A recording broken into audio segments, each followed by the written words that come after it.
Olá, eu sou o professor Lucas Neto. Bem-vinda e bem-vindo à nossa escola bíblica no celular. Hoje nós vamos estudar a lição de número 3, que tem como título A Graça que Alcança Todas as Nações. Vamos então dar início à nossa aula de hoje. Introdução da lição. A Igreja cristã, em sua historicidade, tem enfrentado grandes ameaças quanto à preservação da sua unidade doutrinária.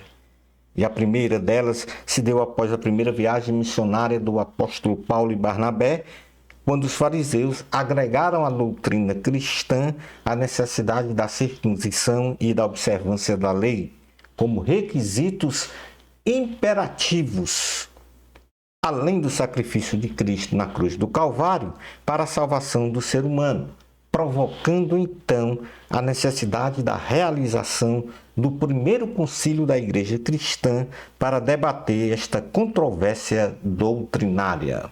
Nesta lição, conheceremos no ponto número 1 os acontecimentos do concílio em Jerusalém. E finalizando o nosso estudo no ponto número 2, veremos que exclusivamente a salvação é pela graça, mediante a fé em Jesus Cristo. O Concílio de Jerusalém.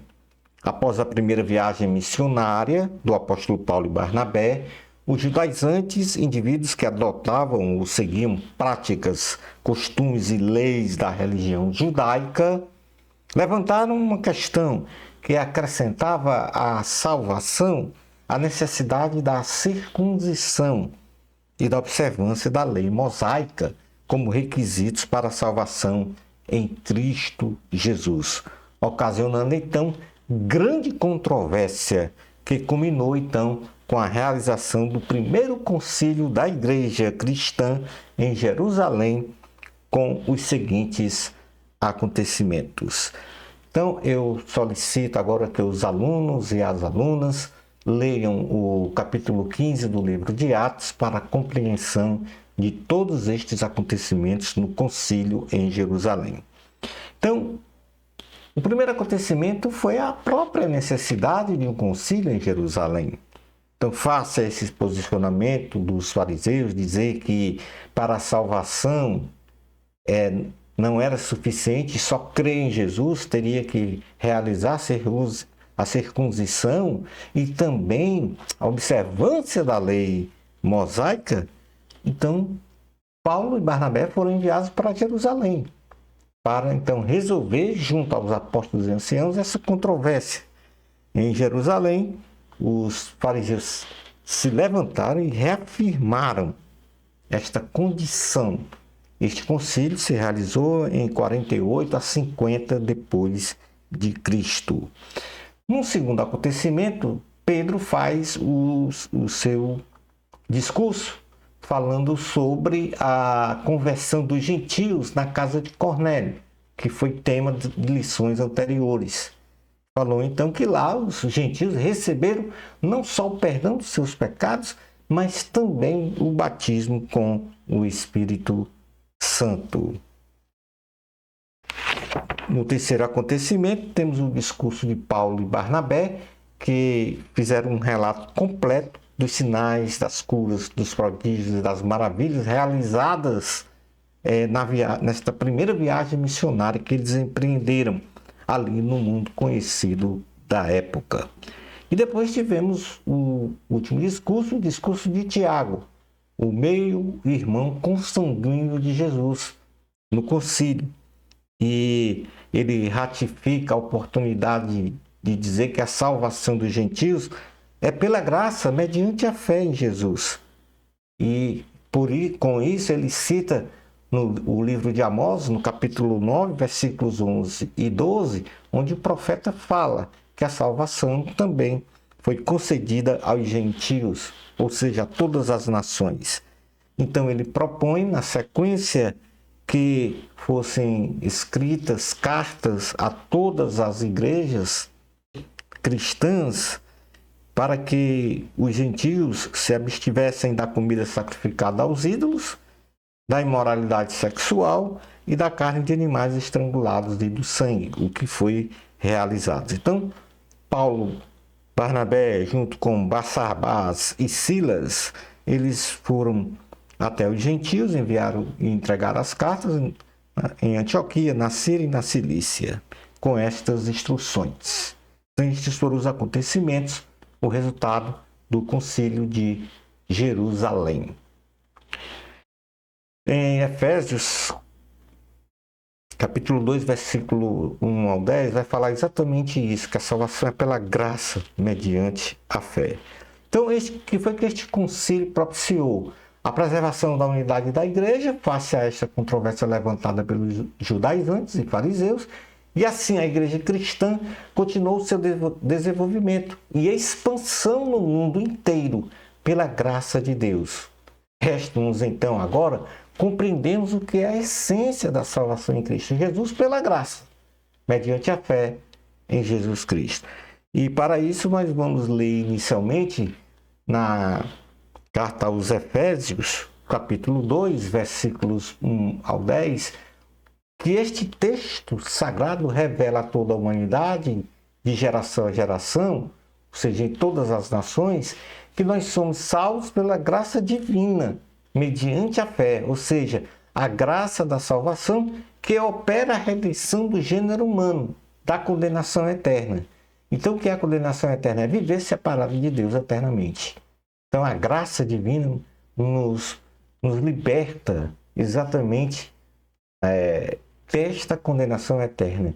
E isto foi consolidado, esta libertação, esta redenção, na base do sacrifício de Cristo Jesus, na cruz do Calvário, e não pelo cumprimento das obras da lei e pela circuncisão, como criam os judaizantes, para que o homem, então, não venha a se gloriar. Na carta aos Efésios, capítulo 2, versículos 1 ao 10, diz assim: vocês estavam mortos em suas transgressões e pecados, nos quais costumavam viver, quando seguiam a presente ordem deste mundo, e o príncipe do poder do ar, o espírito que agora está atuando nos que vivem na desobediência. Anteriormente, todos nós também vivíamos entre eles, satisfazendo as vontades da nossa carne, seguindo os seus desejos e pensamentos. Como os outros, éramos por natureza merecedores da ira. Todavia, Deus, que é rico em misericórdia, pelo grande amor com quem nos amou, deu-nos vida juntamente com Cristo, quando ainda estávamos mortos em transgressões. Pela graça, vocês são salvos. Deus nos ressuscitou com Cristo e com Ele nos fez assentar nos lugares celestiais em Cristo Jesus, para mostrar nas eras que hão de vir a incomparável riqueza de sua graça, demonstrada em sua bondade para conosco em Cristo Jesus. Pois vocês são salvos pela graça, por meio da fé. E isto não vem de vocês, é dom de Deus, não por obras, para que ninguém se glorie, porque somos criação de Deus, realizada em Cristo Jesus, para fazermos boas obras, as quais Deus preparou de antemão para que nós, então, a praticássemos. Palavra do Senhor, graças a Deus. Vejamos agora a definição da lei de Deus para um estudo comparativo com a graça. E quando definimos o que é a lei de Deus, nós podemos definir esta lei como sendo um padrão divino absoluto. A palavra de Deus que traz em seu bojo preceitos morais, civis e cerimoniais, que estabelecem então procedimentos a serem obedecidos pelos homens segundo a vontade de Deus. E qual é a finalidade da lei? Qual é a finalidade da lei de Deus, da palavra do Senhor? A primeira finalidade é revelar o pecado após a queda adâmica. Então, quando nós abrimos a Bíblia Sagrada, nós vemos como um espelho que nós somos pecadores, que nós estamos num estado débil de pecado diante de Deus. E, portanto, esta é a primeira finalidade, revelar o pecado após a queda adâmica. Romanos capítulo 7, versículo 7 ao 9 diz: que diremos então, a lei é pecado? De maneira nenhuma. De fato, eu não saberia o que é pecado, a não ser por meio da lei. pois, na realidade, eu não saberia o que é cobiça se a lei não dissesse, não cobiçarás. Mas o pecado, aproveitando a oportunidade dada pelo mandamento, produziu em mim todo tipo de desejo cobiçoso, pois sem a lei o pecado está morto. Antes eu vivia sem a lei, mas quando o mandamento veio, o pecado reviveu e então eu morri. Segundo ponto, ou segunda finalidade da lei é imputar a morte física e espiritual como consequência do ato de pecar. Romanos capítulo 5, versículos 12 ao 13 diz: portanto, da mesma forma como o pecado entrou no mundo por um homem e pelo pecado a morte, também a morte veio a todos os homens, porque todos pecaram. Pois antes de ser dada a lei, o pecado já estava no mundo, mas o pecado não é levado em conta quando não existe lei. Terceira finalidade, provar a culpabilidade de todos os homens. Não existe um homem justo sequer no planeta Terra em todas as gerações. E, portanto, nós somos culpáveis diante de Deus por causa do pecado. A Bíblia nos mostra isso. E dizer também, como finalidade da lei, conduzir o homem a Cristo para a salvação. Então a lei também aponta Cristo como a salvação desta condenação eterna, como libertação das consequências do pecado. Logo, quando o homem se depara com a palavra de Deus, isto é, a lei, ele percebe que em si carrega uma doença chamada pecado, que tem como consequência a condenação de morte física e espiritual, cujo remédio espiritual é Jesus Cristo, a graça de Deus dada aos homens, para que por meio da morte e ressurreição de Jesus, na cruz do Calvário, o ser humano seja salvo e receba, então, a vida eterna. Vamos falar agora um pouco sobre graça. Falamos sobre a lei e sobre a graça agora. Literalmente, a graça é um favor imerecido ou dádiva de Deus, dada aos homens sem que estes merecessem a salvação da morte eterna, realizada pelo sacrifício da morte de Jesus Cristo na cruz do Calvário. Então, graça é um favor imerecido de Deus para conosco, que nos concedeu o quê? A salvação, mesmo que não merecêssemos. Qual é a importância dessa graça? Se não existisse a lei, a palavra de Deus, não existiria pecado, porque a lei é que aponta o pecado em nós. E, por conseguinte, não existiria a graça de Cristo, que seja o quê? A salvação. E é por isso que eles estão imbricados, juntos, ou seja, entrelaçados, porque a lei revela o pecado no ser humano, como já falamos, e a graça aponta o Salvador Jesus para aniquilar os efeitos do pecado, que é a condenação eterna. Então, Jesus nos livra disso. Portanto, a graça não anula a lei e a lei não anula a graça. Elas coexistem e se complementam para a perfeição espiritual do ser humano. Vamos falar agora um pouco sobre a graça, o amor e a fé. A misericórdia e o amor de Deus são os fatores motores que operam a graça salvadora. Portanto, a origem da graça é divina e não humana, isto é, desprovida de méritos humanos. Não somos salvos por causa dos nossos méritos, mas por causa da graça de Deus, da bondade de Deus, em nos conceder a salvação em Cristo Jesus, por meio do seu sacrifício na cruz do Calvário. A graça de Deus, ela é gratuita e possui um alcance universal, ou seja, a graça é um presente de Deus para toda a humanidade, pois pela graça somos salvos da condenação eterna, mediante a fé que está em Jesus Cristo, independente das obras da lei. E por isso é que somos salvos pela graça de Deus, todos, de geração a geração, em todas as nações. Vamos falar agora um pouco sobre a graça e a lei. Então, o amor e a misericórdia de Deus nos concede esta graça. E vamos falar sobre a graça e a lei. A lei é a sombra da graça. Ou seja, tudo que está na lei, na palavra de Deus, ela não salva o homem, mas aponta o seu estado débil de iniquidade, necessitando de uma santificação e salvação. A lei apresenta uma característica de base bilateral. Isto quer dizer que o homem só podia alcançar a misericórdia de Deus se cumprisse em sua totalidade os preceitos morais, cerimoniais e civis da lei. Já a graça, ela é unilateral, pois Cristo fez a parte dele e a nossa, quando entregou a sua vida ao sacrifício na cruz do Calvário para nos salvar e ao mesmo tempo cumpriu a lei de Deus na íntegra. E assim é pela graça, mediante a fé em Cristo Jesus, que somos salvos. Um presente de Deus. Glória ao Senhor. Vamos falar agora um pouco sobre a graça e as obras santas.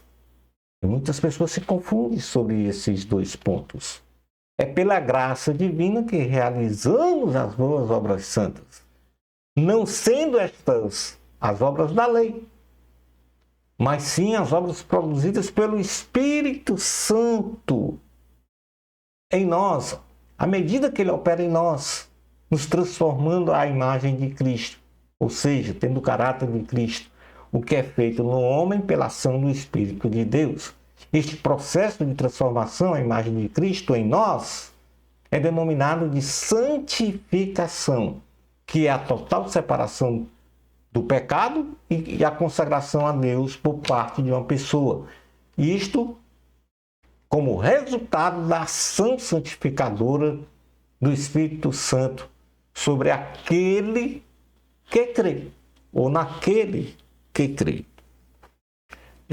Romanos capítulo 8, versículos 1 ao 4 diz assim: portanto, agora já não há condenação para os que estão em Cristo Jesus, porque por meio de Cristo Jesus, a lei do Espírito de vida me libertou da lei do pecado e da morte, porque aquilo que a lei for incapaz de fazer por estar enfraquecida pela carne, Deus o fez enviando seu próprio Filho, à semelhança do homem pecador, como oferta pelo pecado. E assim condenou o pecado na carne, a fim de que as justas exigências da lei fossem plenamente satisfeitas em nós, que não vivemos segundo a carne, mas segundo o Espírito. A graça, ela é absoluta. O apóstolo Paulo, ele expressou na primeira carta a Timóteo a sua profunda gratidão para com o Senhor Jesus pela sua graça, que provou a eficácia do Evangelho de Cristo em transformar o homem em seu caráter, sendo Paulo um modelo vivo desta transformação e, ao mesmo tempo, um digno ministro de Deus. Então, na cronologia da vida de Paulo, nós temos essa transformação dele à imagem de Cristo. Antes, um perseguidor da igreja, agora considerados um dos maiores pregadores da palavra do Senhor. Nenhuma ciência ou inteligência humana pode mudar, transformar, restaurar a alma do ser humano. Somente a graça do Evangelho de Cristo pode restabelecer a dignidade moral, ética, social e espiritual de uma pessoa, pois onde abundou o pecado, superabundou a graça em Cristo Jesus. Concluindo a aula de hoje, nesta lição vimos o estabelecimento e a realização do primeiro concílio da Igreja Cristã em Jerusalém, e que após os discursos de Pedro, Paulo, Barnabé e Tiago, neste concílio foi definido pelas lideranças cristãs que a salvação é exclusivamente pela graça, mediante a fé em Jesus Cristo, preservando então a doutrina cristã em sua originalidade, com alcance universal para toda a humanidade, em todas as nações, de geração a geração.